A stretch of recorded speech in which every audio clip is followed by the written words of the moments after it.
Magandang araw, Miss Gwen. Itago mo na lamang po ako sa pangalang Myrna. 50 taong gulang na sa kasalukuyan. Sana'y mapili niyo ang padala kong sulat tungkol sa personal kong karanasan sa mga kababalaghan. Nangyari nga po pala ito 15 taon na ang nakakaraan sa dati naming lugar na tinitirhan. Ate Ninita, pwede ka bang makausap? Mukhang importante yata ang sadya mo't dinayo mo pa ako dito sa bahay Oo ate, tsaka hindi pwedeng marinig ni Myrna eh. Ibig kong sabihin, sa ako na ipaalam sa kanya. Tungkol saan ba yan? Sa pera? Teka, huwag mong sabihin nangutang ka na malaki tapos hindi mo kayang bayaran, Norman. Hindi ate, ayoko nang mangutang. Tinatapos ko na nga lang yung mga hulugan ko para kung sakaling mawala ako bigla. Wala akong mga utang na maiiwan nang hindi naman gaano mamroblema si Myrna. Ano ba yung pinagsasabi mo? Masamang magsalita ng ganyan. Puti sana kung wala kang 5 anak na umaasa sa'yo. Ano ba kasi yung sasabihin mo? Sinoli kasi ate. Ano? May nangyari ba kay Bunso? Wala, kumalma ka. Sinoli tumawag sa akin nung isang araw. Gusto raw muna magbakasyon dito sa atin. Anong problema ron? Baka kasi hindi pumayag si Myrna eh. Kung maaari sana dito na lang muna siya tumuloy sa inyo. Mukhang ilang buwan yatang magbabakasyon at nabigo sa pag-ibig. Norman, kung sa akin lang wala namang problema. Kaya lang, baka hindi pumayag ang asawa ko. Tutulungan na lang kitang kausapin si Myrna. Sa tingin ko ipapayag naman siya sa inyo muna tumuloy si Noli. Nagkasundo ang asawa ko at hipag na kausapin ako para ipaalam sa akin ang tungkol sa balak na pagbabakasyon ng bayo kong si Noli. Sa totoo lang, wala namang problema sa akin, lalo na kung hindi magiging pabigat sa bahay ang kapatid ni Norman. Tiwala naman ako magkakasundo kami. Pero ang bakasyon ni Noli sa bahay namin ay nauwi sa tuluyang pananatili niya ng Cavite. Ayaw na raw bumalik sa Maynila, kung saan nagtatrabaho ito dati bilang panadero. Talagang dinamdam ng kapatid ni Norman ang pagkabigo nito sa pag-ibig. Gusto raw kalimutan na ang nakaraan at magsimula muli. Katwiran pa noon ni Noli, matagal din itong hindi nakasama ang mga kapatid.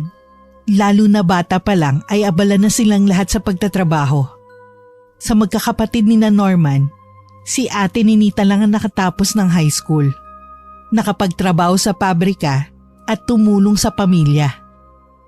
Nang makapag-asawa si Ate Ninita, ay nagpa siyang magbukas ng maliit na negosyo sa palengke. Sa sipag at tiyaga nilang mag-asawa, lumago yun hanggang nagdagdag na sila ng mga paninda. Bukod sa mga gulay, ay nagtinda rin sila ng mga prutas at iba pang mga produktong mabenta sa palengke. Ang hipag ko rin ang tumulong kay Norman para makapagtrabaho ang asawa ko bilang kargador ng isda sa palengke. Napakabata pa namin ni Norman nung nagsama kami. Parehas na 18 anyos. Ang totoo, hindi talaga kami magnobyo. Nakasama ko lang siya noon sa paglikas ng masalantaang lugar namin ng matinding bagyo na naging sanhi ng pagbaha. Kahit hindi kami magkakilala, hindi nagdalawang isip si Norman na buhatin ako habang tumatawid sa halos lampas bewang na baha. Ginawa niya yon hanggang sa makatawid kami sa palengke na nasa kabilang ibayo. Nung makita siya ng isa kong tiyuhin kinabukasan at nalamang magkasama kami nagpalipas ng gabi sa palengke, ay galit na galit ito. Hindi ito pumayag na hindi kami magsama ni Norman. Katwiran ni Cho, dahil nahawakan na ni Norman ang katawan ko nung binuhat ako, obligasyon na niyang pakasalan ako. At sa kasalan nga nauwi ang pagsasama namin. Nagtulungan ng aming mga pamilya sa gastusin. Wala naman akong pagsisisi hanggang sa mga sandaling ito na nagpakasal ako sa kanya. Bukod kasi sa magandang lalaki si Norman, napakasipag din. Mabait pa at maalaga. Parang prinsesang turing sa akin. Kahit kargador lamang siya sa palengke at may mga oras na nagigipit kami, okay lang sa akin. Pero minsan nalulungkot din ako sa sitwasyon namin. Gusto ko man tumulong sa kanya ay hindi ko magawa. Dahil halos taon-taon, nabubuntis ako. Kaya naman halos magkakasunod lang ang edad ng 5 naming anak. Mirna, kapag ba namatay ako, mag-aasawa ka ulit? Norman, anong klaseng tanong ba yan? Lahat naman tayo doon ang punta eh. Kaya sagutin mo na lang ang tanong ko. Hindi, dahil ikaw lang ang asawa ko hanggang magsiputian ng mga buhok natin, Norman. Hindi naman natin hawak ang kapalaran. Lalo na mga buhay natin.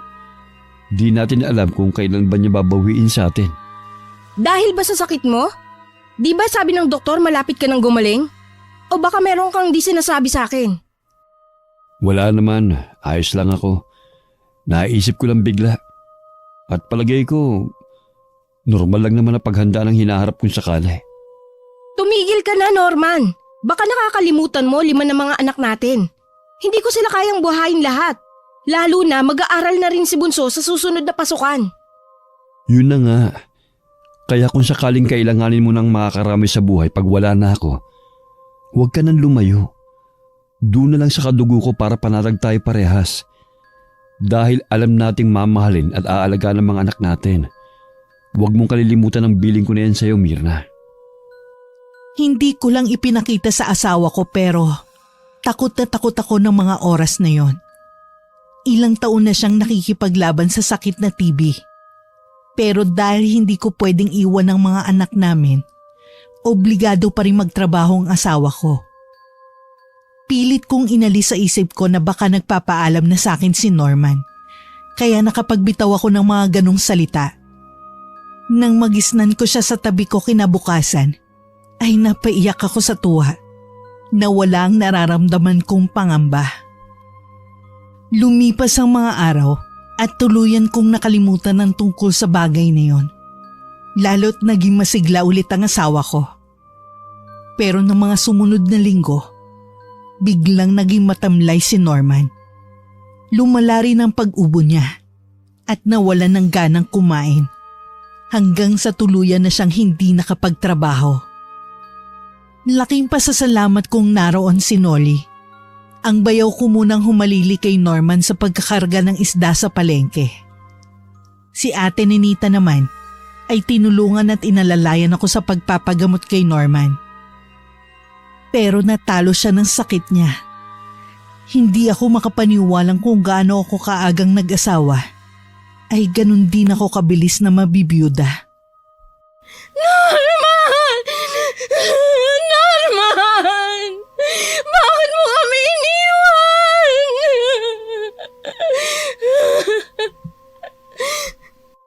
Ate? Hayaan mo na lang muna ako dito, Nolly. Pero ate, pinasusundo ka na sa akin ni Ate Ninita. Umuwi na raw tayo. Kanina pa nagsialisan yung ibang mga jeep na inarkila natin. Tsaka madilim yung langit, mukhang uulan. Hayaan mo akong maulanan para magkasakit na ako. Makakasama ko na ulit ang kuya mo. Ate naman, may 5 anak pa kayo umaasa sa'yo. Naiintindihan kita. Masakit talagang mawalan ng asawa. Kahit naman kami nagluluksa rin sa pagkamatay ni Kuya Norman. Hindi ko alam kung paano tatanggaping wala na siya. Kung paano magpapatuloy sa buhay. Kailangan tatigan mo ang loob mo para sa mga bata. Yun na nga eh. 5 bata ang iniwan sa akin ng kuya mo. Na maliliit pa. Paano ko sila bubuhayin at pag-aaralin? Nandito naman kami. Nandito ako, Ate Mirna. Hindi ko kayo pababayaan ng mga bata. Pero hindi ikaw si Norman. Ang kailangan namin, padre de pamilya. Isa pa, meron kang sariling buhay, Nolly. Hindi mo kami obligasyon. Basta hindi ko kayo pababayaan. Pangako yan, Ate Mirna. Dala ng matinding emosyon ng mga oras na yon ay nayakap ko si Nolly. Hinayaan naman niya akong umiyak sa mga balikat niya. Hanggang sa magpa siya akong sumama na sa kanya pabalik sa jeep. Kahit papano, gumaan ang aking pakiramdam dahil sa pagdamay ng mga kapatid ng namatay kong asawa. Pagdating sa bahay, hinayaan nila akong magpahinga Sila na muna ang nag-asikaso sa mga bata. Sinamantala rin ni Nolly ang pagkakataong yon para kausapin si ate ni Nita. Nagdesisyon kasi ang bayaw ko na hindi na aalis sa bahay namin, lalo't wala na ang kuya niya. Kailangan daw namin ng kasama sa bahay at maaasahan sa pang-araw-araw na pangangailangan. Dahil alam ni ate ni Nita na wala namang masama sa plano ni Nolly, pumayag itong akuin pansamantala ng bunsong kapatid ang naiwang responsibilidad sa amin ni Norman. Nung mga panahon na yon ay 30 anyos ako at 25 naman si Nolly. Talagang pinanindigan ng bayaw ko ang pangako niya na siya na ang bahala sa amin ng mga bata. Nang humina ang kita sa palengke, ay napilitan siyang tanggapin ang alok ng pinsan ko na mag-sideline sa construction bilang laborer. At dahil likas na masipag si Nolly, mabilis itong natuto sa mga gawain doon hanggang sa siya ay maging mason. Tuwang-tuwa ang bayaw ko dahil mas mataas na ang sahod niya kesa nung nagsisimula pa lang siya sa trabahong yon. Sa tulong ni Nolly, mabilis kong natanggap ang pagkawala ni Norman. Pakiramdam ko noon ay nagkaroon ako ng bagong kapatid sa katauhan ng bayaw ko. Naging sobrang malapit kami sa isa't isa. Papa na rin ang tawag sa kanya ng 5 kong anak. Maayos ang samahan namin na parang isang masaya at buong pamilya. Kaya nagulat ako ng isang araw ay biglang sumugot si ate ni Nita sa bahay namin. Ano itong kumakalat na chismis, Mirna? Anong chismis, ate?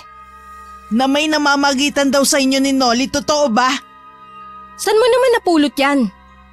Porkit close kami ng kapatid mo, binibigyan na naman ng mali siya ng mga kapitbahay na walang magawa sa buhay? Hindi naman magkakaroon ng chismis kung walang pinagmulan. Ate naman, naniniwala ka sa mga tao? Parang tunay na kapatid na ang turing ko kay Nolly. At isa pa, may girlfriend ang kapatid mo. Alam ko yon. Kaya nga ang sabi ko sa mga chismosa, hindi ka papatulan ni Nolly. Pwera na lang kung ginayuma mo ang kapatid namin. Gayuma? Seryoso ka ba, ate ni Nita? Anong palagay mo sa akin? May lahing mangkukulam? Sa'yo nang galing yan at hindi sa akin, Mirna. Sana nga hindi totoo. At chismis lang talaga yon. Dahil nakakadiri. Nakakaya kung magkakaroon kayo ng relasyon ng bayaw mo. Hindi ko na lamang pinatulan ng huling patutsada ni ate ni Nita. Kahit kating-kati akong sabihin sa kanya na wala namang masama kung sakaling ang magkagustuhan kami ni Nolly. Mas pinili kong wag nang ipaalam sa bayaw ko yung naging usapan namin ni ate ni Nita. Itinuon ko na lang ang atensyon ko sa pag-aasikaso kay Nolly at sa mga bata. Hanggang isang Sabado ng gabi ay may nangyaring kapwa di namin inaasahan ng aking bayaw.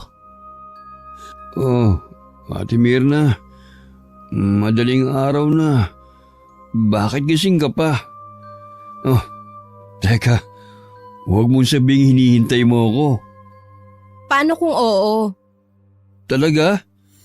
Sweet naman ang hipag ko. Bakit ngayon ka lang? Nagpunta ka ba sa girlfriend mo? Girlfriend? Hindi. Birthday kasi nung isa naming katrabaho. Nagkayahiyang mag-inuman. Napuyat ang mga bata kakahintay sa'yo. Alam kasi nilang may pasalubong ka tuwing Sabado. Oo nga pala. Hindi na ako nakabili. Napasarap na kasi ang inuman. Pasensya na, Ate Mirna. Okay lang yon. Sayang naman tong niluto ko, paborito mong ulam. Yun pala hindi ka naman nakakain dahil busog ka na sa handaan. Talaga? Nagluto ka ng paborito kong ulam? Adobong baboy? Oo, akala ko kasi matutuwa ka. Huwag ka na magtampo, Ate Mirna. Hindi naman kaagad napapalis yun kaya pwede pa bukas. Ililigpit ko na lang muna to at magpapahinga na ako. Ikaw din, Nolly. Teka, ititimpla muna kita ng kape para mahimasmasan ka. Salamat. Ang swerte talaga sa'yo ni Kuya. Malambing ka at maalaga. Sayang at nawala siya kaagad. Maalala ko nga pala, balita ko, pinupormahan ka nung kumpare niya na byudo na rin ha. Ang dami talagang tsismosa dito sa atin. Hindi ko papatulan yun. Isa pa, nasa mga bata lang ang atensyon ko. Pero kung sakaling mag-aasawa ka ulit, Ate Mirna, nandito naman ako ha. Nolly, ano bang pinagsasabi mo? Hipag mo ko at may girlfriend ka na. Kaya ko siyang iwan para sa inyo ng mga bata. Nolly, Hindi ko rin alam kung bakit ganito ang nararamdaman ko para sa iyo, Ate Mirna. Basta, naramdaman ko na lang isang araw na gusto na kita. At nasasaktan ako tsaka nagsiselos kapag may pumoporma sa yung iba. Parang gusto kong manapak ng tao. ay. Pero mali, Nolly. Dahil ba asawa ka ng kuya ko? Pero byuda ka na. Patay na si kuya. Seryoso ko sa sinasabi kong mas pinipili ko kayo kaysa sa girlfriend ko. Nolly, Bigyan mo sana ako ng pagkakataong patunayan sa'yo na gusto talaga kita. Pero, gusto mo rin ba ako? Yung totoo. huhusgahan tayo ng mga tao. Oo o hindi lang, Ate Mirna. Hindi ka mahirap mahalin gaya ng kuya mo, Nolly. Huwag kang matakot sa sasabihin ng mga tao. Hindi naman sila magsasama kundi tayong dalawa. Pero paano ang mga pamilya natin? Siguradong magagalit sila, lalo na si Ate Ninita. Shhh! Tama na. Ako nang bahala magpaliwanag sa kanila. Basta ang mahalaga lang muna sa ngayon ay tayong dalawa, Mirna. Nung gabing yon, pinalaya namin ni Nolly ang mga nararamdaman namin.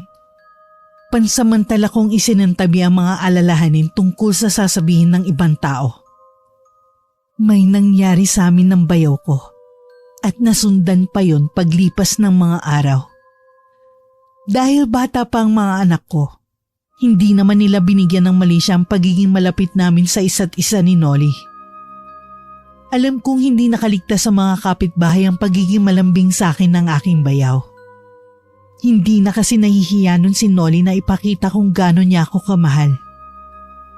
Minsan ay nahuhuli kami ng mga dumadaang kapitbahay na nagsusubuan habang kumakain.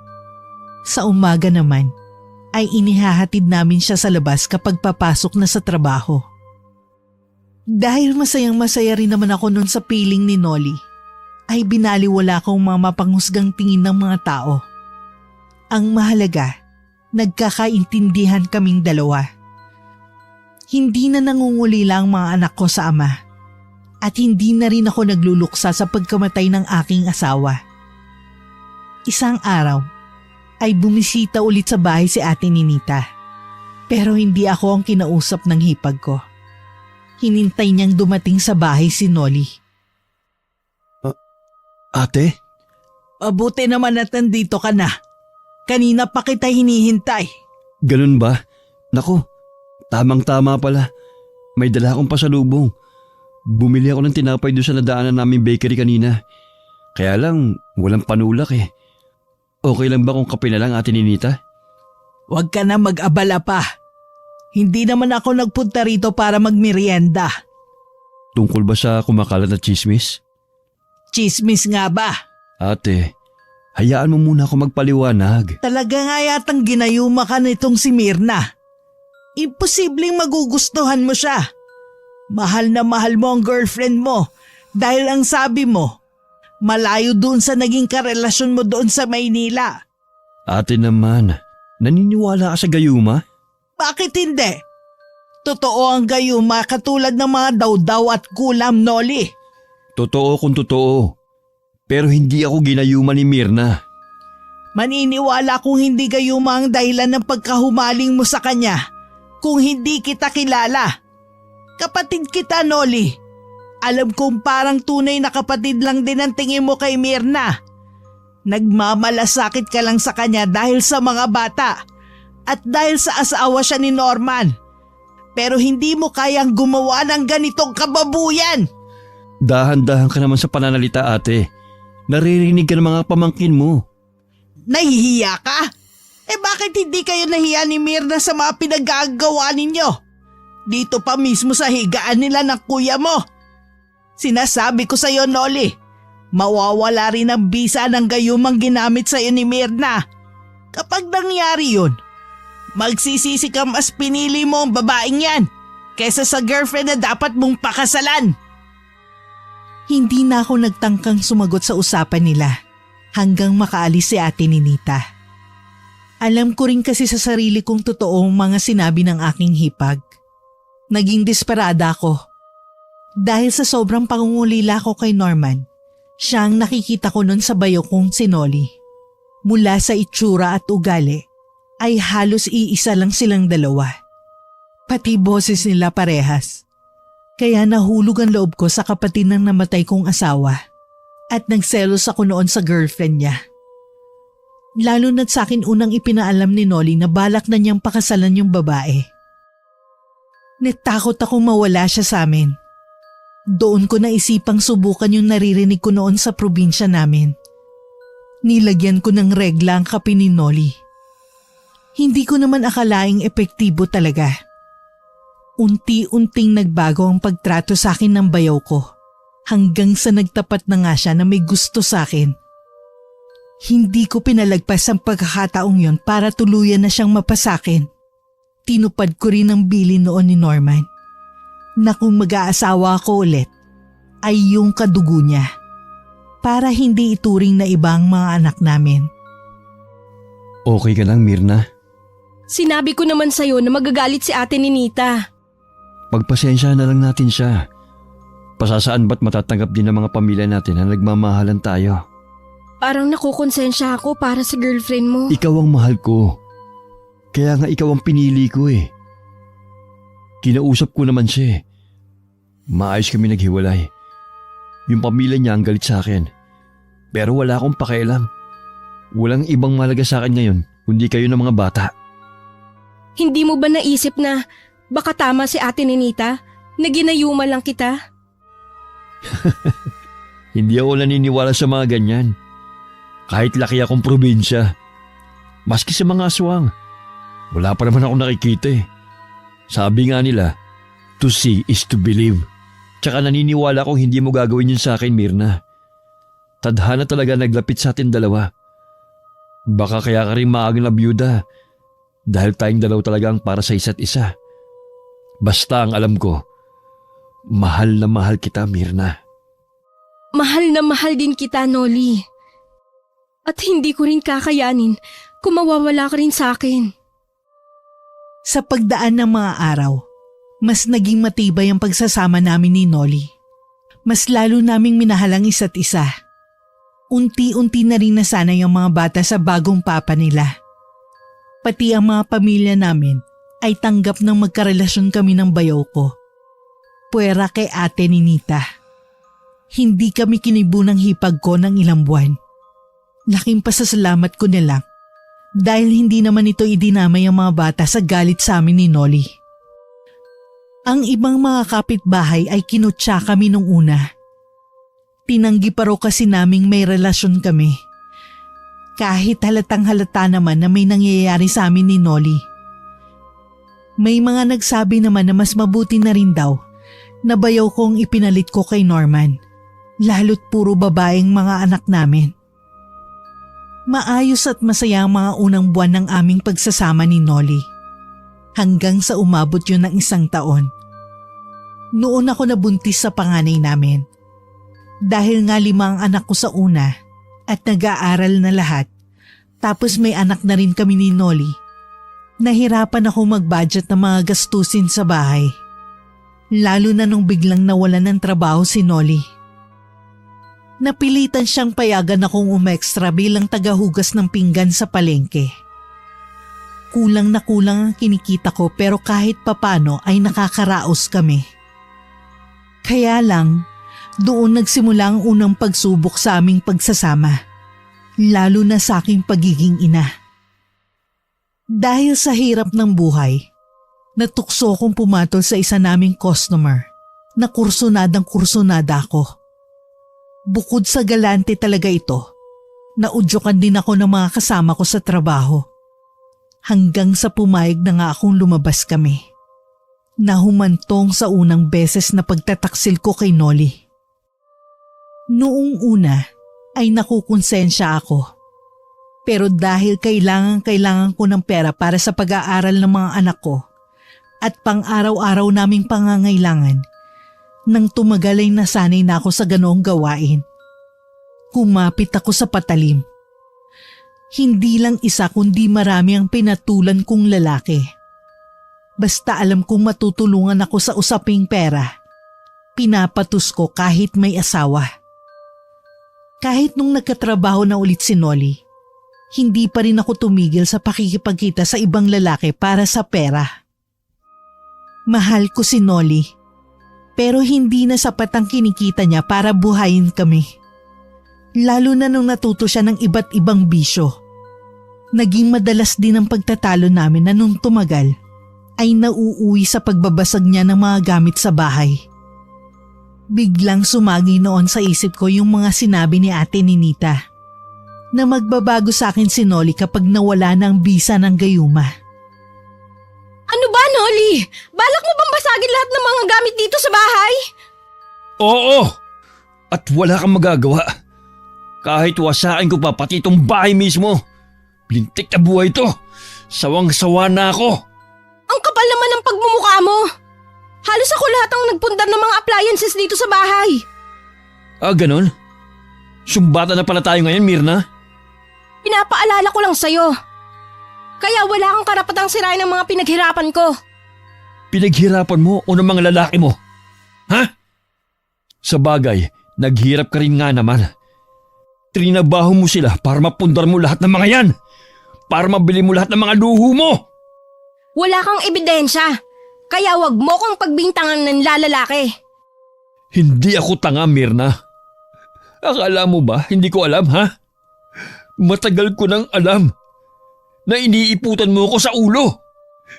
Pero dahil mahal kita, nagbubulag-bulagan ako. Akala ko kapag nagkatrabaho ka ulit, magbabago ka na. Pero hindi pala. Itinuloy mo pa rin ang pagtataksil sa akin. Oo na. Inaamin ko na.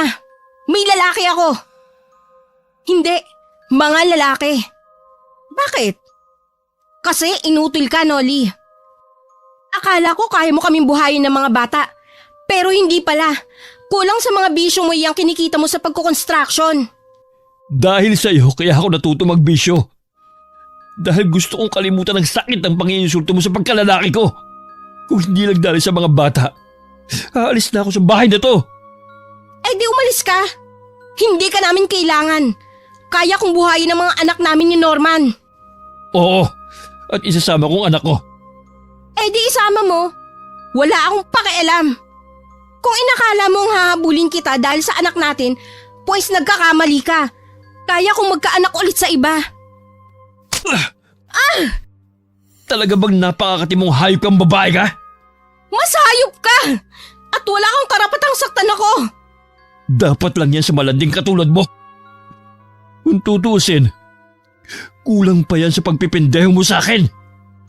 Ikaw ang lumayas, Mirna. Sumama ka na lang sa mga lalaki mo. Hindi ka magandang ehemplo sa mga anak mo.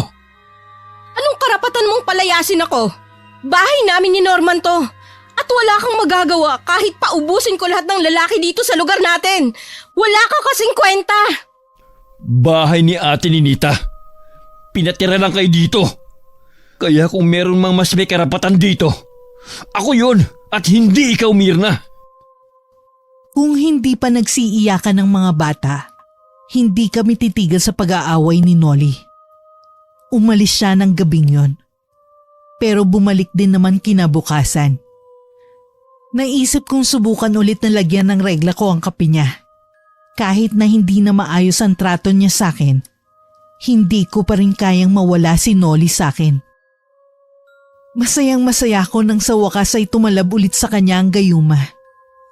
2 linggo muna akong hindi lumabas ng bahay para bumawi kay Nolly. Sa tulong ng gayuma ay unti-unting bumalik sa dati ang masaya naming pagsasama. Tinigilan din ni Nolly ang mga bisyo niya at mas lalong nagsipag sa trabaho. Makalipas ang 1 buwan, ay nalaman kong buntis ulit ako. Tuwang-tuwa si Nolly nang ibalita ko yun sa kanya. Siguro'y naranasan din ito ng mga katulad kong ilang beses na nagbuntis. Nagiging aktibo pagdating sa bagay na ginagawa ng mag-asawa.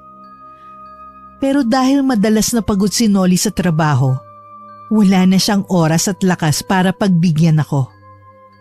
At yun ang nagtulak sa akin para balikan ang dati kong gawain. Nakipagkita ako ulit sa mga lihim kong nakarelasyon nung nagtatrabaho pa ako. Hanggang isang araw, hindi na nakatiis si Ate Ninita. Pinuntahan nito si Nolly sa bahay at kinausap. Ate Ninita, Kumusta kayo rito, Nolly? Ang mga bata? maayos naman. Hindi ka na ba galit sa amin? Hindi naman talaga ako nagalit sa'yo. Sa babaeng yun lang, kay Mirna. Lalo na ngayong napakaraming hindi magandang balitang nakakarating sa akin tungkol sa kanya. Nagka-problema kami ni Mirna. Pero naayos na namin kaya wala ka nang dapat alalahanin, Ate Ninita. At oo nga pala, buntis ulit siya. Magiging 2 na anak namin. Sigurado ka bang ikaw nga ang ama, Nolly? Ate naman, siyempre, sino pa ba? Ako ang asawa niya eh. Asawa? Hindi kayo kasal. Bayaw ka niya na ginayuma. Dahil kursunadang asawahin. At talagang nagpabuntis na naman siya. Hikahos na nga kayo sa buhay. Tapos kanino na naman kayo tatakbo kapag gipit kayo? Sa akin. Pasensya ka na, ate.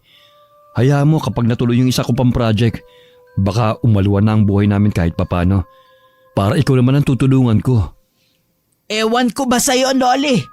Kung bakit nagpapakatanga ka at nagbubulag-bulagan kahit alam mong iniiputan ka na sa ulo ni Mirna. Ate, nagawa lang naman daw niya yun dahil sa pera. At naniwala ka naman. Ang sabihin mo, talagang may taglay na kakatihan niyang hipag ko. Huwag ko lang talagang malalaman na hindi sa'yo yung pinagbubuntis niya, kundi may kalalagyan siya sa akin, Nolly. Kung kinakailangan dalhin kita sa albularyo, gagawin ko. Matanggal lang ang bisa ng gayumang ginamit sa'yo ni Mirna. Mas naniwala pa rin sa akin si Nolly kesa kay Ate Ninita. Siguro dahil nung mga panahong yun, ay malakas pa ang epekto ng kaping may regla na pinainom ko sa kanya. Nakaramdam ako ng kakaibang saya dahil nabigo ang hipag kong paghiwalayin kami sa 2nd pagkakataon. Pero may kapalit pa lang sayang yun. Nung sumunod na araw, ay nabalitaan kong namatay ang isa sa mga lalaking nakarelasyon ko sa di malamang dahilan. Wala naman akong pakialam, lalo't hindi ko na siya mapapakinabangan. Pero nang may namatay ulit na 2 sa kanila, ay hindi ko na maiwasang maalarma. Lalo na nung sabihin ng dati kong katrabaho, nakulam daw pareho ang kinamatay ng mga ito.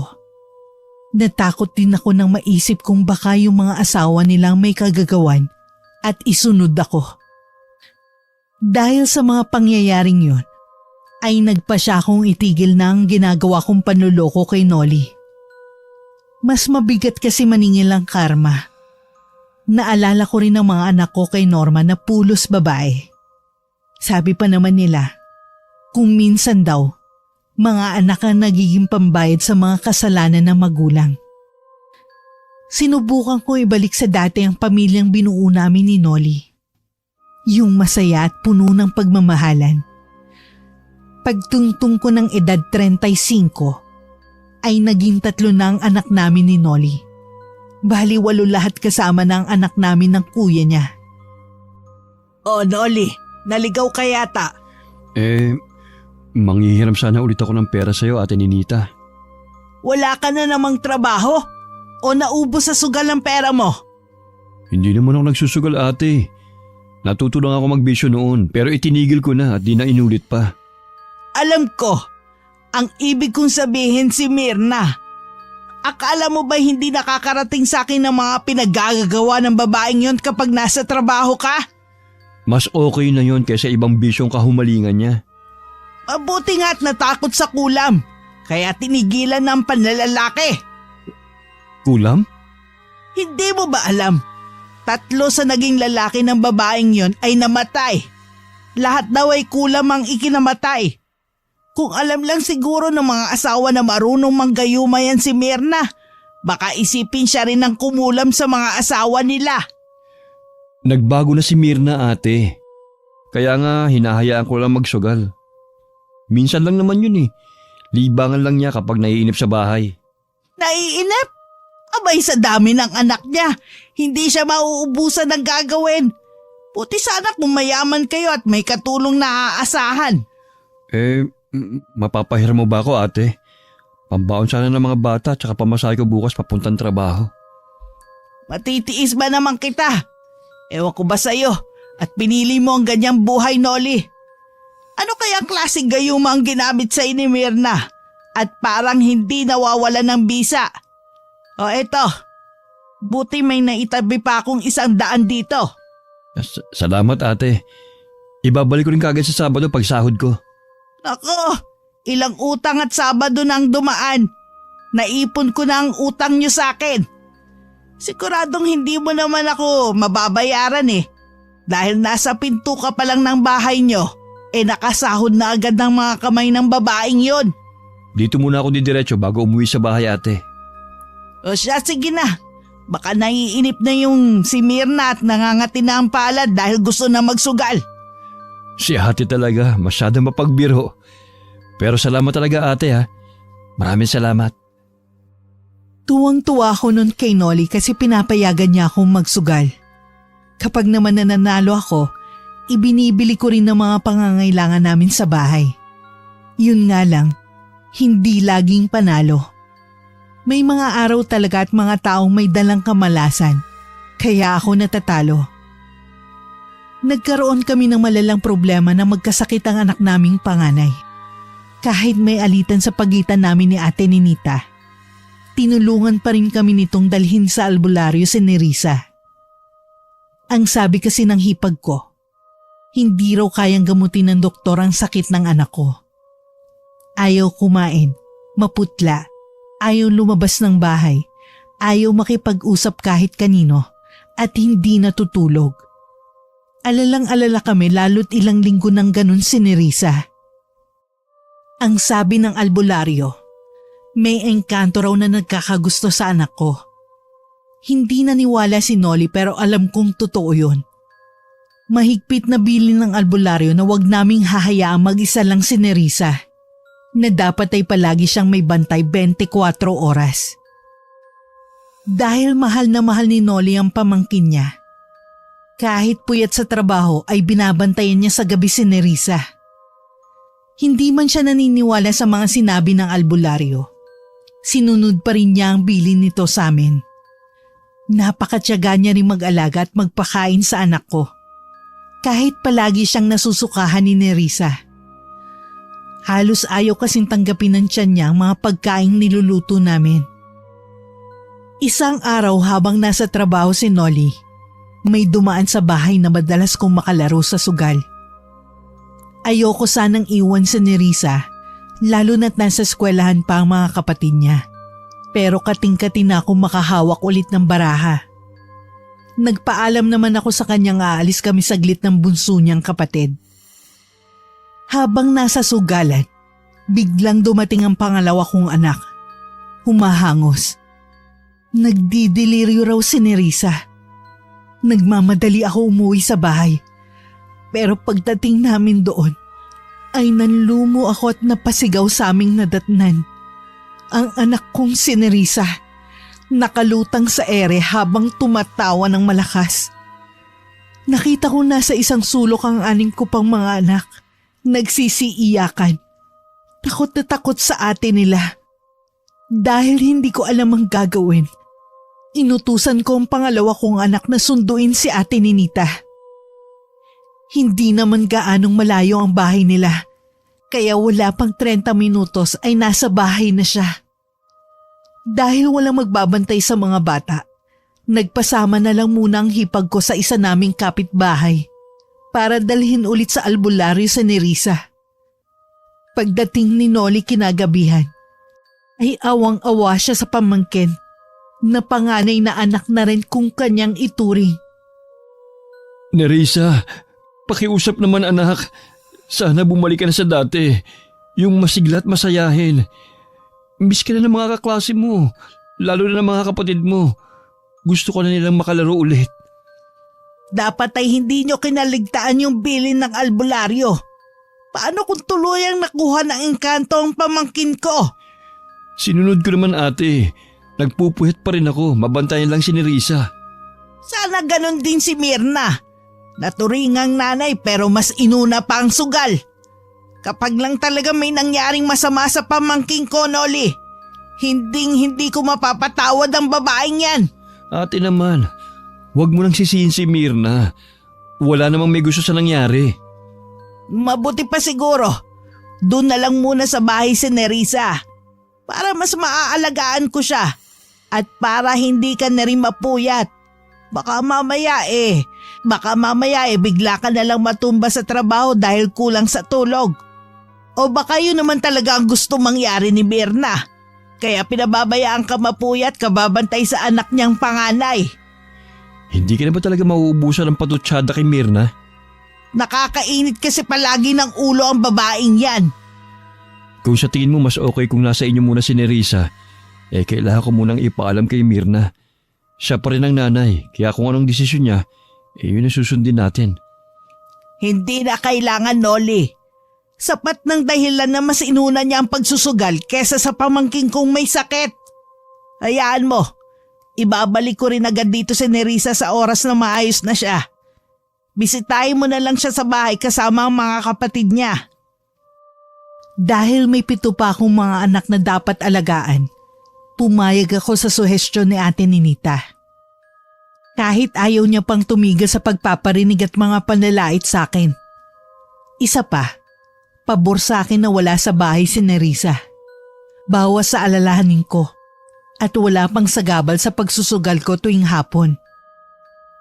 Halos 1 buwan din ang panganay ko sa bahay ni na Ate Ninita. Ipinaalam ko naman sa teacher niya ang tungkol sa sakit ng anak ko. Kaya naiintindihan nito kahit matagal nang absent si Nerissa. Hindi ko alam kung anong ginawa ng hipag ko para maitabo yung engkanto na nagkakagusto raw sa panganay ko. Basta masaya kami ni Noli nang iuwi sa amin si Nerissa, na masaya na ulit at masigla.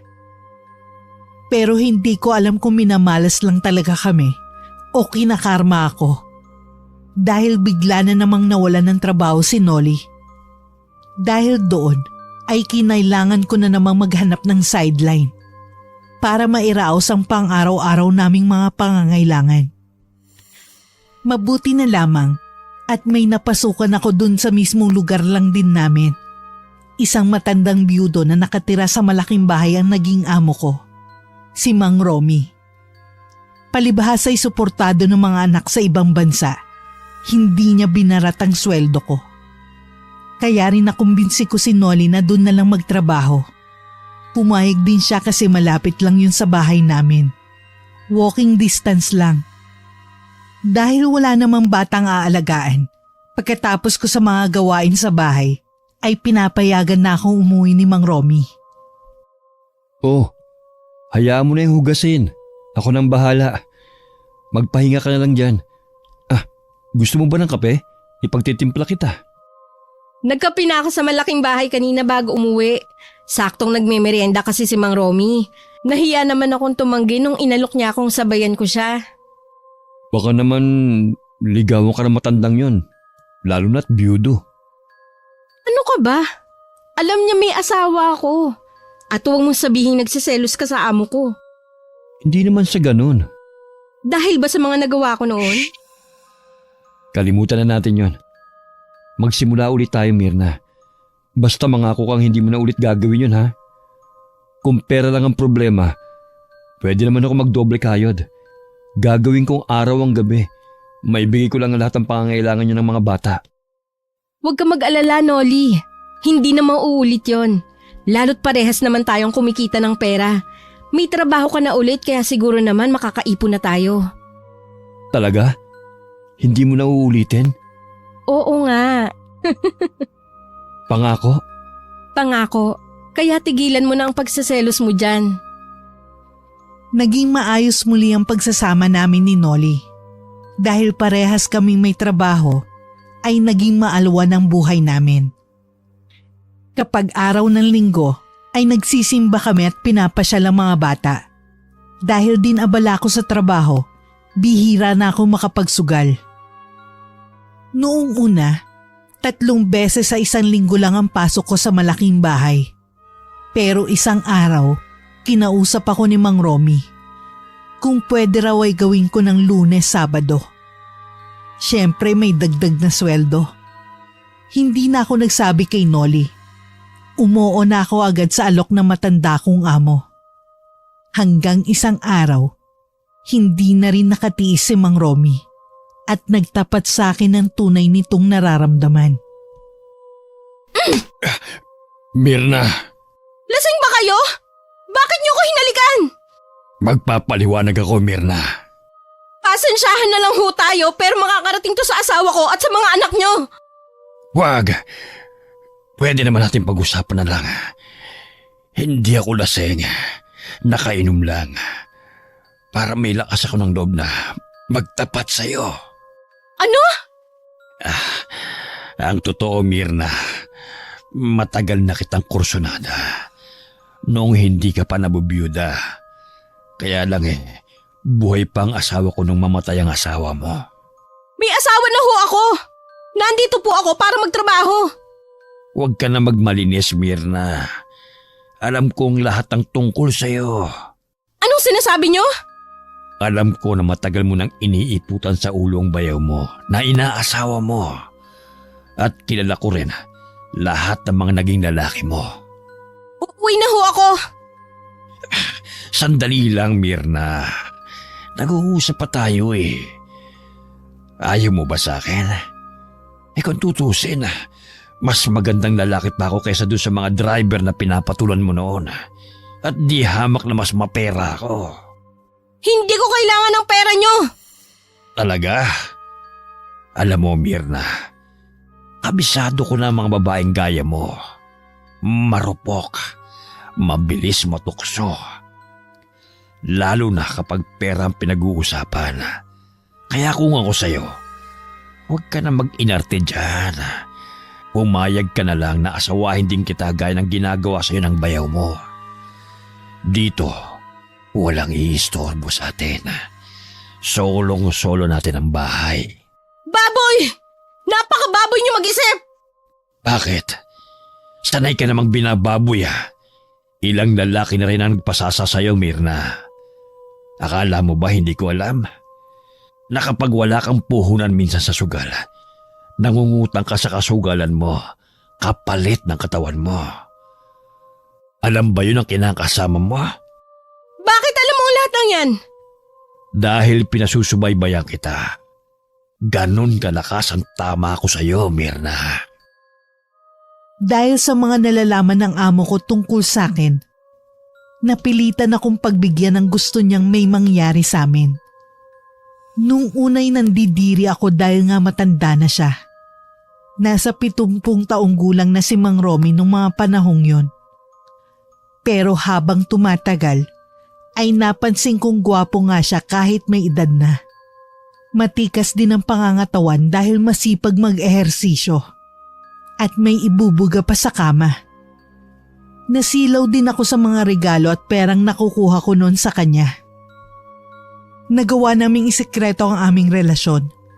Pero nung madalas akong mag-uwi ng mga pasalubong sa bahay, ay nagsimula nang maghinala si Nolly sa akin.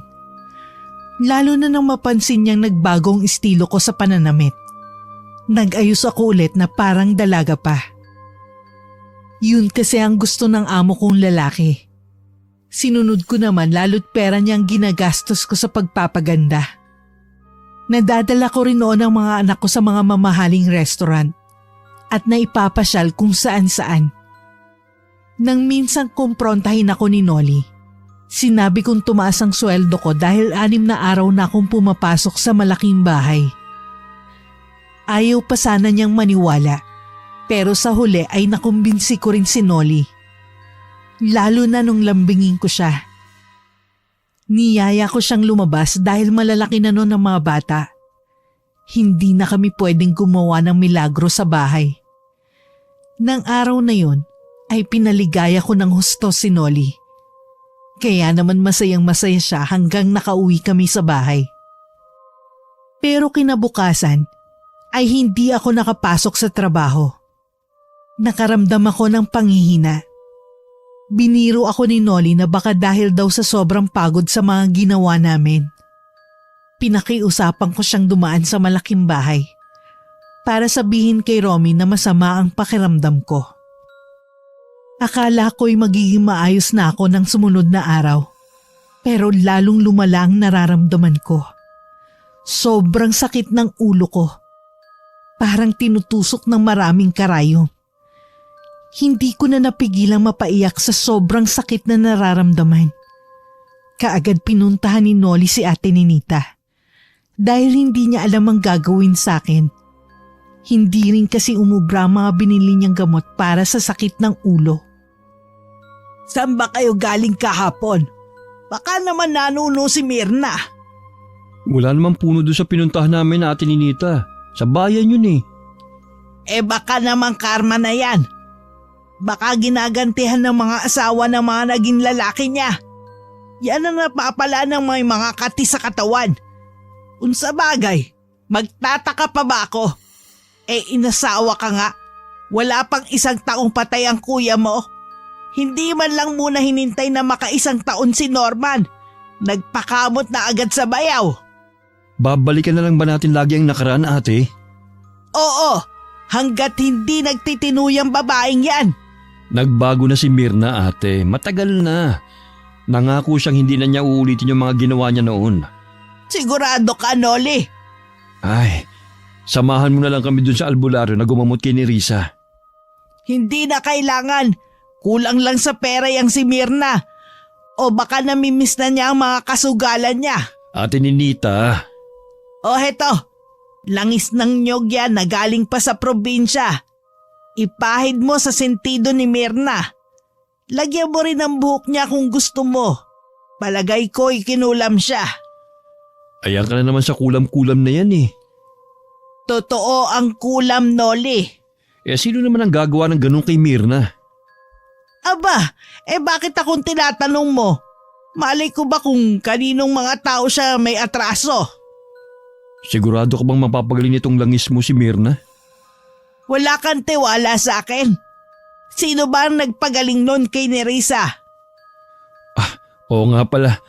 Mabuti't pinaalala mo yan. Paano mo nga ba naitabo yung inkantong gustong kumuha sa kanya, Ate Ninita? Saka ko na lang ikukwento. May mga gagawin pa ako sa bahay. Basta, ipahid mo yan kay Mirna, Noli, nang mahimasmasan sa mga ginagawang kalokohan. Sinunod nga ni Noli ang bili ni Ate Ninita. Nang maipahid niya sa sentido ko ang langis ay parang guminhaw ang pakiramdam ko. Naalala ko na siya nga pala nagpagaling nun sa panganay kong si Nerissa. Naisip ko rin bigla na baka nga kinukulam ako ng mga asawa ng mga naging lalaki ko noon na ayon sa katrabaho ko ay kulam ang ikinamatay. Hindi muna ako pumasok sa trabaho ko kinabukasan. Napilit ako ni Noli na magpahinga pa ng 1 araw. Dahil ayokong lumabas, ang mga kalaro ko na lang sa sugal ang pinapunta ko sa bahay. Kinakiusapan ko na lang na agahan nilang uwi para hindi sila maabutan ni Noli.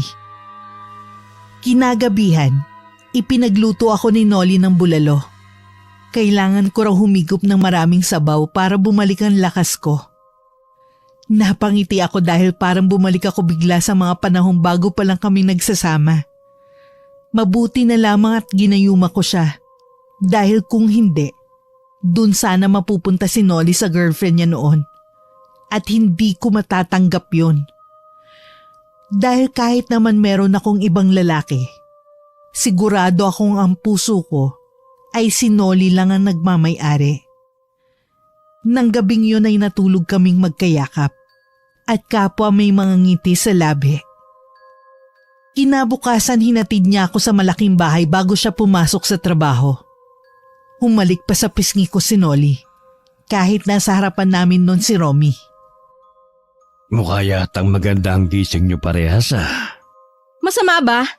Asawa ko si Nolly kaya normal lang nahalikan niya ako. Asawa ba ka mo? Bakit? Kasal na ba kayo ng bayaw mo? Pwede ba, Romy? Huwag mong sirain ang araw ko. Araw kong sinira niyo, Mirna. Sabik na sabik pa naman akong makita ka. Tapos pagseselosin mo lang pala ako? Nagulat din ako sa halik ni Nolly. Sa bagay, ngayon lang niya ginawa yon. Hindi kaya alam niya ang tungkol sa atin. Hindi niya alam. At walang aamin, Romy. Kalma. Ang init naman ang ulo mo eh. Hindi mo man lang ba ako na-miss? Kasi ako, miss na kita. Pwede ba? Hayaan mo muna ako magtrabaho. Natambakan ako ng gawain dito. Dahil 2 araw akong hindi nakapasok. Hayaan mo na muna ang gagawin mo. Makapaghihintay yung mga yon. Pero ako hindi na. Talagang miss na kita, Mirna. Romy, sandali lang. Baliw na talaga ako sa iyo, Mirna. Sumama ka na lang sa akin. Kahit ang mga anak mo, pwede mong isama rito sa bahay. Tayong 2 na lang ang magpakasal. Nahihibang ka na ba? Oo, nahihibang na ako sa iyo. Maintindihan naman siguro ng mga anak ko, lalo na't patay na ang kanilang ina. Bakit ba hindi mo maiwan-iwan ang bayaw mo? Hindi ka naman kayang bigyan ng magandang buhay. Dahil mahal ko si Nolly. May mahal bang niloloko? Hindi ganun ang pagmamahal, Mirna. Basta mahal ko siya. Kaya wag kang umasa na pipiliin kita. Kahit na marami kang pera, katawan ko lang ang kayang bilhin ng yaman mo, Romy. Dahil na-insulto ng sobra si Romy, nagalit ito sa akin at ginamitan ako ng puwersa. Wala itong pakialam kahit naggaling ako sa sakit. Masamang-masama ang loob ko nung mga oras na yon. Pero hinayaan ko na lang si Romy na magpakasasa sa katawan ko. Habang ginagawa yun ng matanda kong amo, sumusumpa ako sa isip ko. Matatapos din ang panggigipit sa akin ni Romy.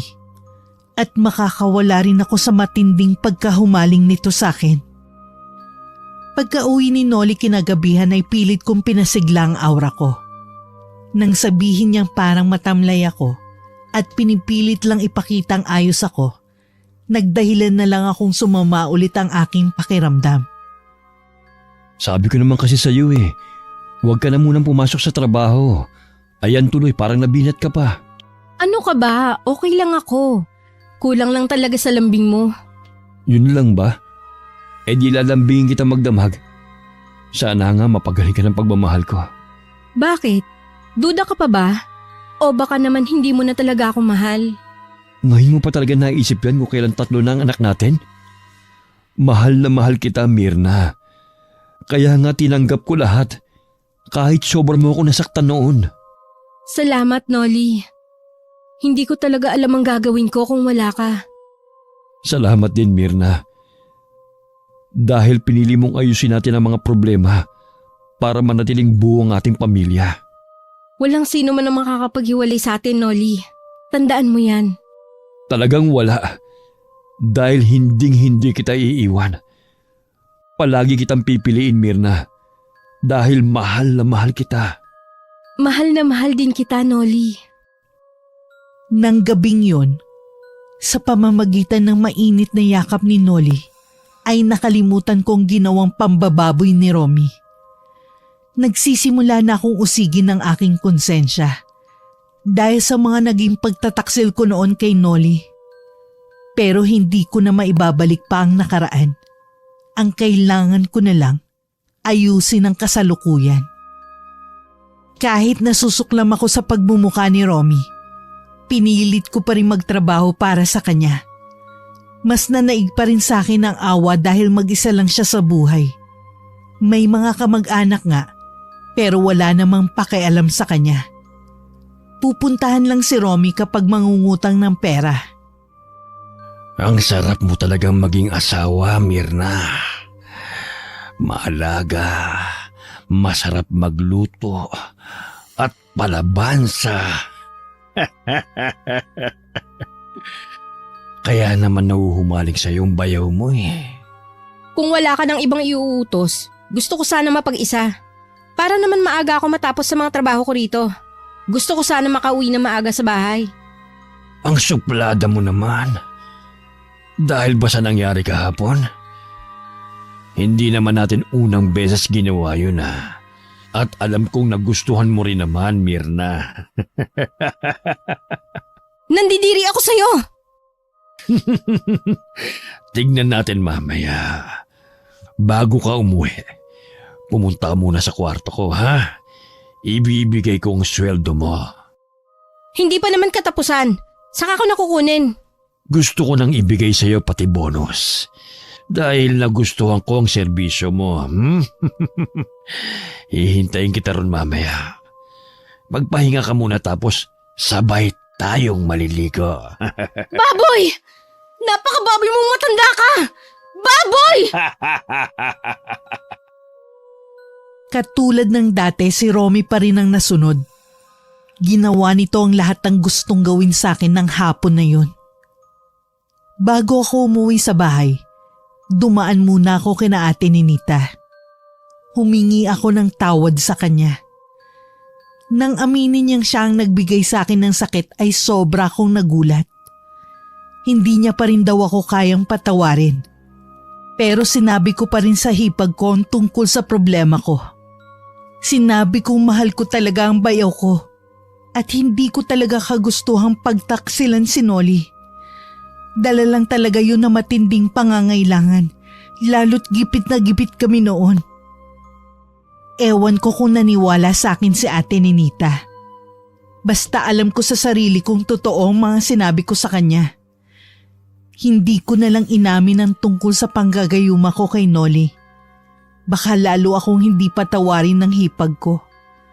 Isa pa, palagay ko na may kahit mawala na ang epekto ng kaping may regla, hindi pa rin ako iiwan ng kapatid niya. Lalo 3 na ang anak namin. Kinabukasan, nagkunwari na naman akong wala lang sa akin ang nangyari. Nagulat si Romy nang initian ko to ng matamis habang sabay kami nag-aalmusal. Kinakabahan yata ako sa ngiti mong yan, Mirna. Bakit naman? Hindi ka ba galit sa akin? Hindi mo na ba ako susungitan? Naisip kong hindi naman dapat kita sungitan, Romy. Mabuti naman kung ganon. Teka, baka kailangan mo ng pera. Kaya ka biglang bumabait sa akin ngayon. Ganun ba talaga ang tingin mo sa akin? Mukhang pera? Hindi. Ang ibig kong sabihin, kung kailangan mo ng pera, magsabi ka lang. Alam mo namang malakas ka sa akin. Hindi pera. Ano nga? Hindi pera ang kailangan ko. Naisip ko lang na bakit hindi tayo lumabas minsan. Saan naman tayo pupunta? Saan pa? Eh di sa kwartong walang kusina. Sa motel? Bakit pa? Ang laki-laki nitong bahay ko. Wala lang. Para maiba naman. Halos nagamit na kasi natin ang lahat ng sulok nitong bahay mo. Mukhang exciting ang naisip mo, Mirna. Gusto ko yan. Kailan mo ba gustong lumabas tayo? Ngayon na sana, Romy.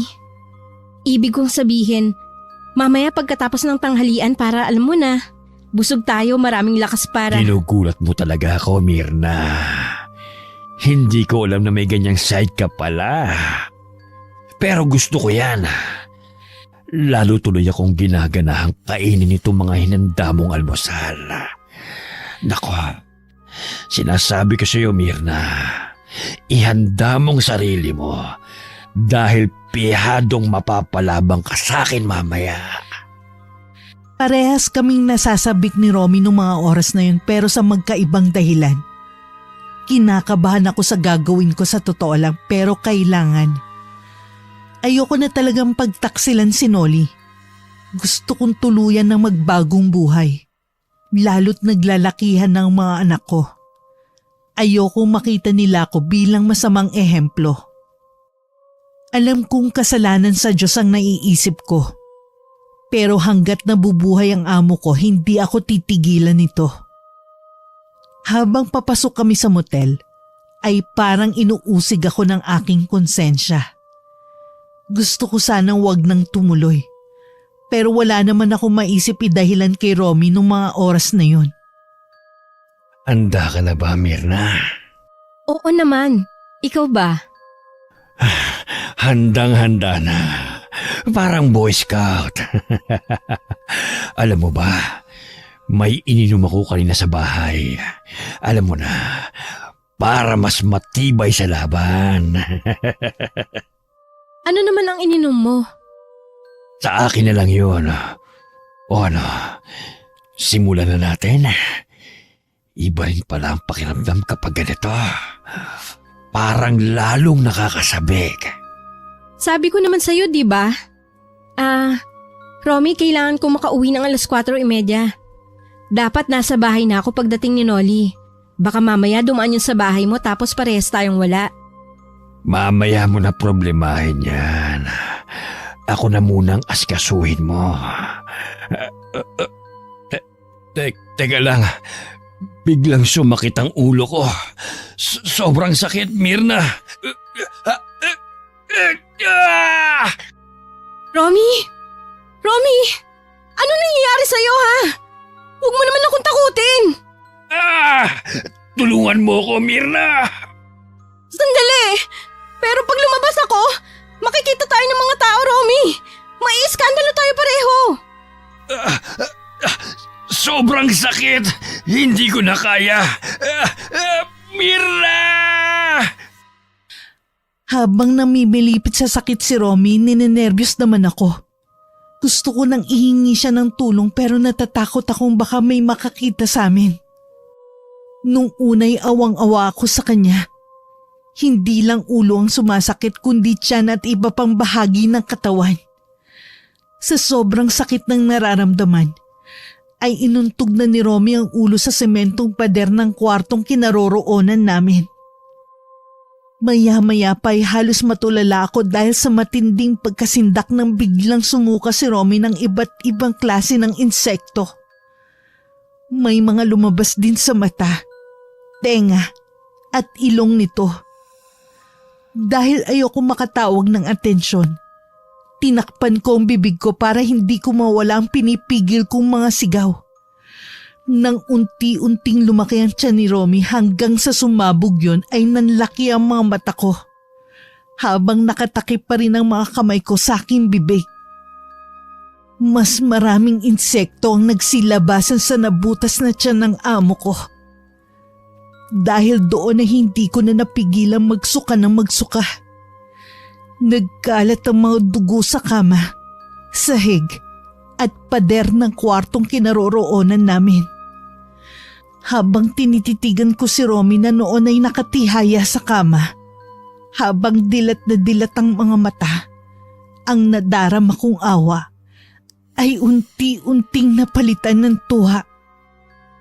Hindi ko alam kung ano nangyari sa kanya at kung sino may kagagawan.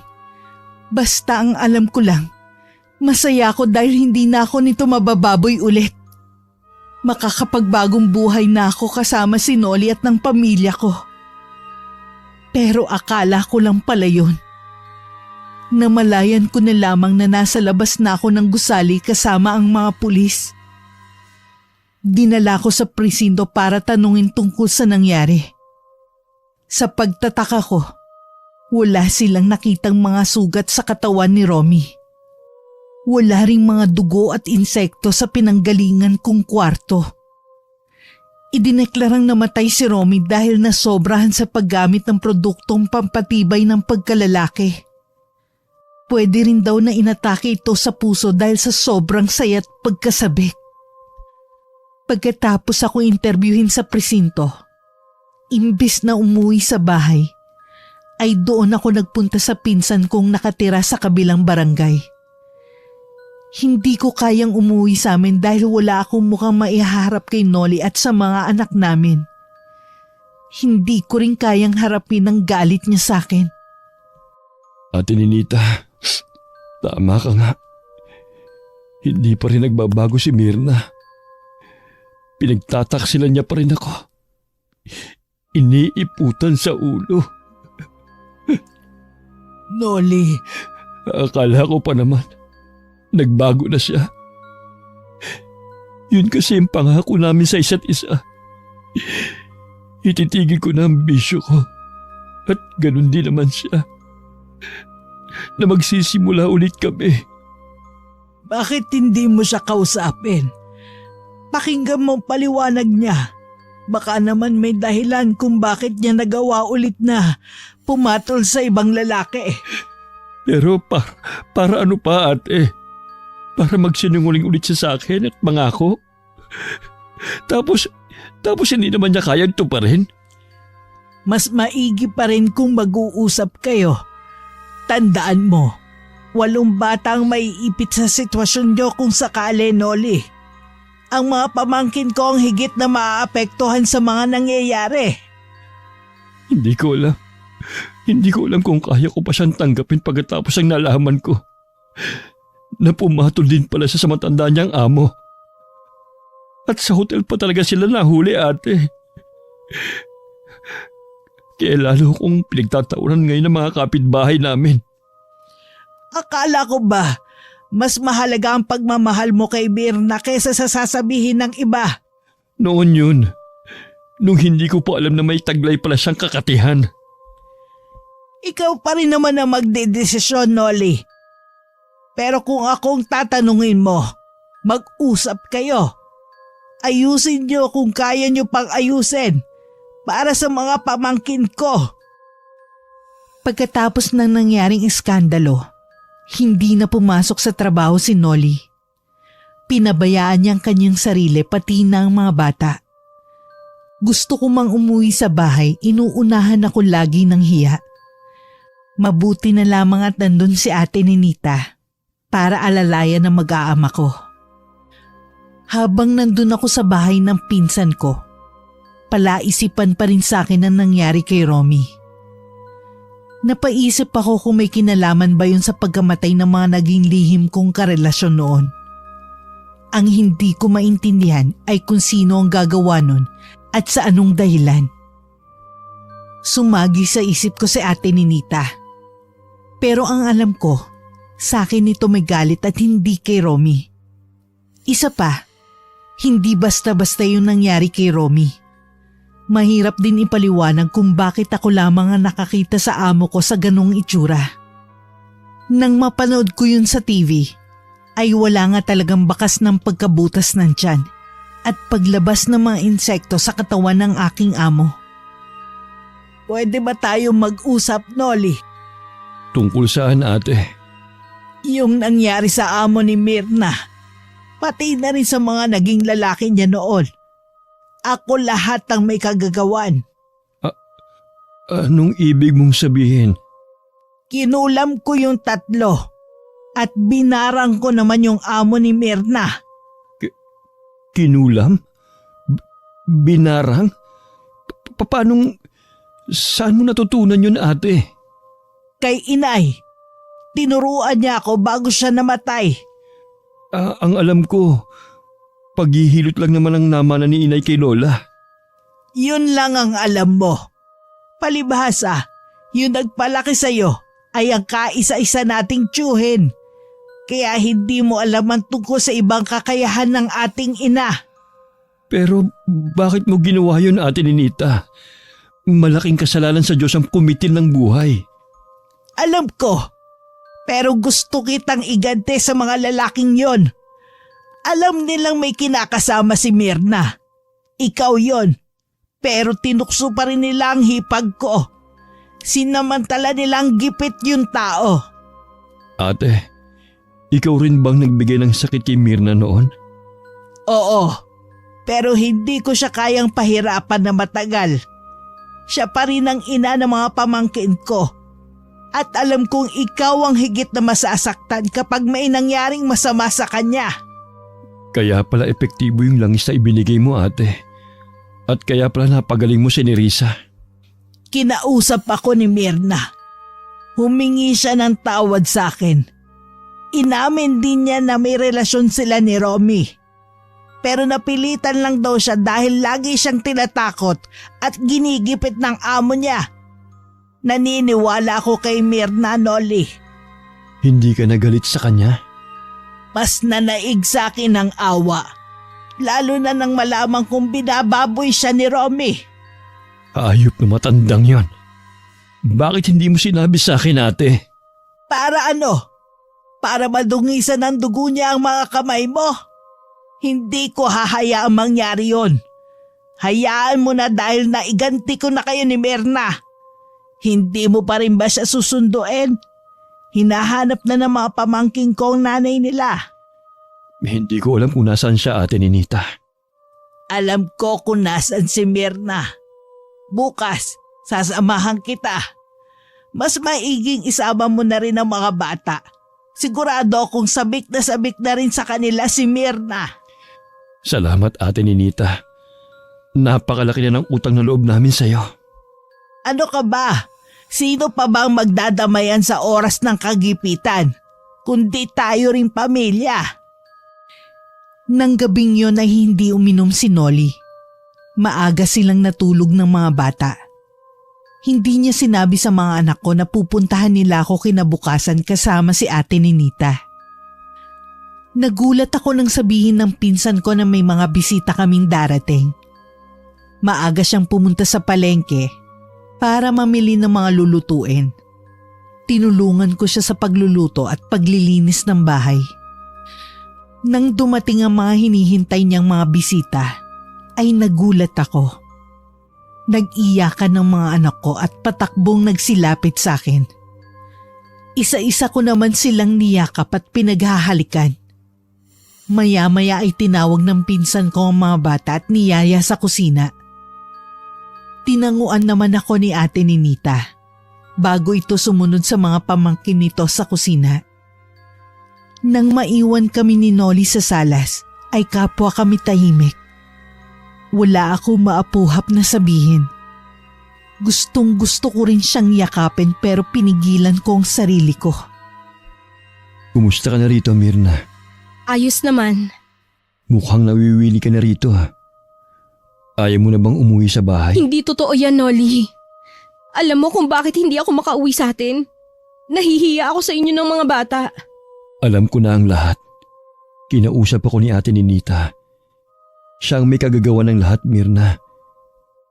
Siya ang pumatay sa lahat ng naging lalaki mo sa pamamagitan ng kulam at barang. Si ate Ninita na ang gumante para sa akin. Totoo ba ang mga sinabi mo? Oo, Mirna. Hindi rin ako makapaniwala nung una. Pero nung naalala ko yung nangyari kay Nerissa, naniwala na ako kay ate Ninita. Paanong natuto ng pangungulam si ate Ninita? Itinuro raw ni inay sa kanya bago ito namatay. Si inay? Ibig sabihin, may lahi kayong mangkukulam? Parang ganon. Nag-aalala nga ako para kay ate. Baka kasi karmahin siya sa ginawa niya. Pero sa nalaman kong ginawa sa'yo ng Romy na yon, dapat lang sa kanya na mawala sa mundo na ito. Patawarin mo ko, Noli. Hindi ko natupad yung pangako ko sa'yo. Tama na, tama na. Huwag na nating ungkatin pa ang nakaraan. Naniniwala akong habang may buhay, may pag-asa. Subukan natin ulit sa ikatlong pagkakataon, Mirna. Naiisip ko rin, baka kaya maraming pagsubok na dumadaan sa pagsasama natin dahil walang basbas ang nasa itaas. Panahon na siguro para magpakasal tayo, Mirna. Ha? Noli? Bago matapos ang araw na yon, nagkaayos kami ni Noli. Bakas ang saya sa mga mata ng mga anak ko, pati na rin kay ate Ninita. Magaan ang pakiramdam ko, lalo't maayos na ulit ang samahan namin ng hipag ko. Ipinaalam namin kay Ate Ninita ang plano naming pagpapakasal ni Nolly. Suportado niya ang naging desisyon namin. Sa West lang kami nagpakasal. Hindi man yun bongga, pero masaya naman at memorable para sa aming mag-asawa. Bumawi na lang kami sa Pulot Gata. Iniwan namin ang mga bata kay Ate Ninita. Pero talaga nga pala kung minsan, ang sobrang kasiyahan ay may kapalit na kalungkutan. Pag-uwi namin sa bahay, ay nagulat kami ni Nolly nang ibalita sa amin ni Nerissa na may sakit daw si Ate Ninita. Kaagad na pinuntahan ni Nolly ang hipag ko. At sobra kami nag-alala dahil ayaw lumabas ng kwarto ni Ate Ninita. 1 linggo ang mabilis na lumipas at ganun pa rin ang sitwasyon. Napapagod lang si Nolly sa kakakatok pero hindi siya pinagbubuksan ng hipag ko. Hindi mapalagay si Nolly lalo't naririnig daw niyang umuungol ang hipag ko na parang nasasaktan. May biglang pumasok noon sa isip ko. Pero taimtim akong nagdasal na sana mali ako. Na sana'y ilayo sa kapahamakan ng hipag ko. Nang bumalik ulit si Nolly sa bahay ni Ate Ninita, nagulat siya dahil hindi na nakakandado ang pinto ng kwarto nito. Pero laking gulat niya nang maabutan sa loob ang hipag ko na sobrang payat at nanghihina. Magulo rin ang buhok nito at humpak ang pisngi. Nakahawak ang mga kamay sa tiyan at dumadaing sa matinding sakit na nararamdaman. Ate Ninita, anong nangyayari sa'yo? Nolly, Dadalhin kita sa ospital. huwag na. Hindi na rin naman ako tatagal. Ate naman, huwag ka magsalita ng ganyan. Kung kailan maayos na ang lahat, pati na kayo ni Mirna. Basta, dadalhin kita sa ospital. Makinig ka sa akin, Nolly. Ito na ang kabayaran sa mga nagawa kong kasalanan. Buhay kapalit ng buhay. Ano bang sinasabi mo? Kailangan ka namin ng mga pamangkin mo, ate. Kailangan ka ng pamilya mo. Matagal nang wala ang payaw mo.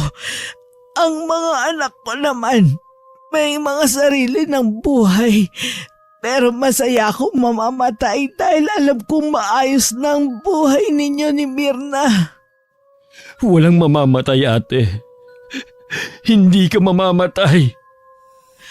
Kapag wala na ako, sunugin mo ang katawan ko, Nolly. Pati na rin yung librong itim na nasa ilalim ng higaan ko. At ipangako mo sa akin na hindi mo pababayaan ang pamilya mo. Ano man ang mangyari. Ate? Ate Ninita? Ate! Nung araw ding yun ay binawian ng buhay si Ate Ninita. Sobra kami nagluksa ni Nolly at ng mga bata. Sinunod niya ang bilin ng hipag ko tungkol sa libro. Pero binigyan namin si Ate Ninita ng maayos na libing.